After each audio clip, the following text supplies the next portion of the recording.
as I said in this podcast, this one where I'm speaking about stumbling block, I'm not going to speak as someone who understood things or who understand things. I'm going to look at myself from their point of view. You understand? Because I also don't know anything. You understand? So to them, it's like this guy is coming to change our laws, and he is a son of God. Shouldn't he be in line with what the priests are preaching? Shouldn't he be in line with what Moses was saying? Shouldn't he be in line with what the Pharisees are teaching? You understand? But Jesus cannot be in line because he's coming to get rid of the covenant, the old covenant. He's not against their covenant because he himself was teaching those covenant with Daddy, but he's coming to get rid of that covenant. You understand? And also, he is bringing a new one as well because they were spiritually dead, and Jesus is bringing the blood now. So he must make sure that they get the right knowledge, the knowledge of the kingdom of heaven. So he preaches something that to them was like, what the hell is this guy preaching? We don't know what he's talking about. Hence, this guy Nicodemus, a teacher, he goes to him at night and say, Rabbi, I can see that you really came from Jesus. I mean, I can see that you really came from God. But what you are preaching, what you are teaching us is we don't understand this thing. It's not in line with what we are teaching because we are teaching what Moses taught. And Jesus is like, I'm not against what Moses taught, but because of A, B, C, and D, now I need to teach this, I need to preach this. So to their eyes, it's like, hey, damn, this guy is bringing something completely different. You understand? So Jesus is a stumbling block as well, because they thought that they could get salvation by their works, by obeying this law and doing this and circumcision and all. And Jesus is coming with something totally different. So guys, a lot of things, also I want to not only to look at him as a stumbling block, from the eyes of the Israelites, also to look at Jesus, the kind of life he lived. He's coming from heaven and he's coming to this kingdom of darkness to strike a new covenant and get rid of the covenant that he and Daddy had struck with Abraham. And these people were given laws through Moses.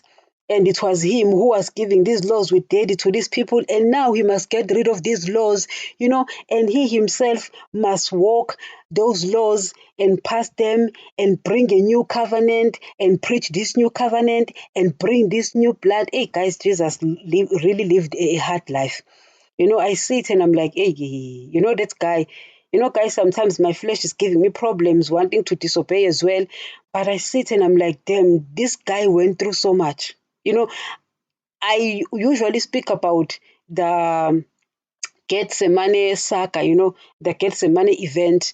But, I sit and I look at all of these things, guys, because when I teach, when I preach, I also think about the things that I'm talking about. And I'm like, damn, I did not even think, deep about these things. But now I'm sitting and I'm like, hey, this guy really lived a difficult life, So now he's coming to them and he's giving them this beatitude. They start from chapter 5. You must go back to chapter 5 and read this beatitude. 5, 6, 7, 8, Jesus is giving them these teachings, and it was said, now I'm saying this, it was said, now I'm saying this, it was said, now I'm saying this, They are confused, guys, they are confused. Even the disciples, they are confused as well. Not only is this guy speaking in parables, speaking in dark sayings, they don't understand what is he talking about. And now this guy is also, telling them these things and what and what not. And, to them, it's like, what the heck?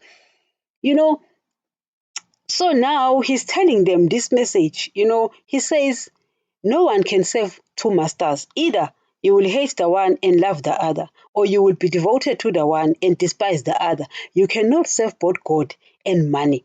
To them, it's like, hey, this is hard. I mean, God is rich. How can he send a person who's speaking against riches? God is wealthy. How can he send a person who's telling us not to have treasures here on earth, to not love things here on earth, and not love the things of the world? I mean, God is rich. How can he be saying, I mean, guys, shouldn't God be sending someone who's telling us that we should be rich? We should be running after riches. We should be running after the things of the world. We should be running after money. Shouldn't God be sending a person who should be preaching that? Guys, so I understand them. Even pastors, with their message of the beast, to some extent, guys, to some extent, it's just that I expected more from pastors. I expected them to not try to impress me. I expected them not to side with my flesh, to understand that there's nothing wrong with the Bible. There's nothing wrong with Daddy. There's nothing wrong with Jesus. There's nothing wrong with their kingdom. The Bible was written to us because there's everything wrong with us.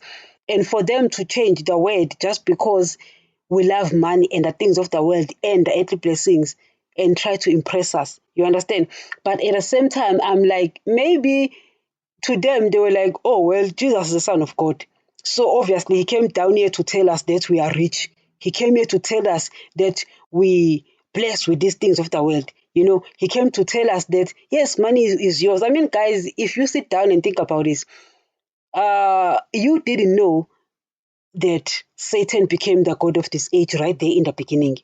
This is something you recently understood. And maybe you don't even believe it. You're still trying to search for those scriptures. You understand? And these pastors did not know as well. So they looked at money as something, oh, well, it's God who came up with money because he created the world. So obviously, Jesus came down here to tell us that we should love money. Money is ours. I mean, guys, we thought that people who were rich were blessed by the God who wrote the Bible. It's only now we will realize, wow, it's actually the God of this age. People who were rich were actually blessed by the God of this age. Like for instance, guys, I don't really like to talk about races a lot, but we know that white people were the people who were blessed with the things of the world.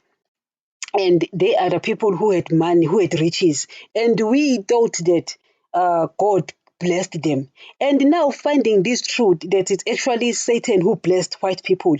It's actually the God of this age who blessed white people because money did not come from God. Money came from the kingdom of darkness. The things of the world, Satan took over right there in the beginning. So obviously now we know the truth that, wait a minute. So white people were not blessed by God. So this one is shocking. It's shocking.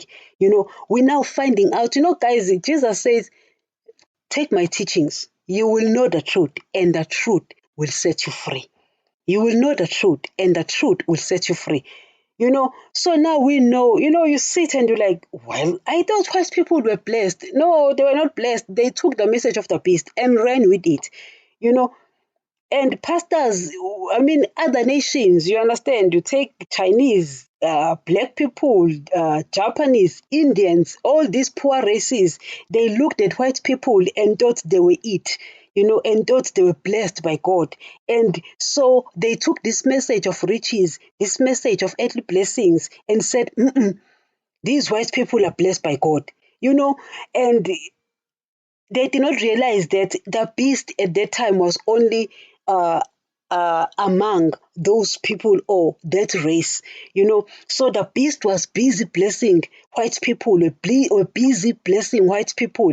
And when the time came where freedom fighters, they were fighting for the things of the world, they are fighting for money because it looks good. And you're like, well, we all came from Adam. Why should only one race have access to these things? Because guys, I mean, if you take crayons and you don't understand many things, but you take crayons and you look at them, they've got different colors.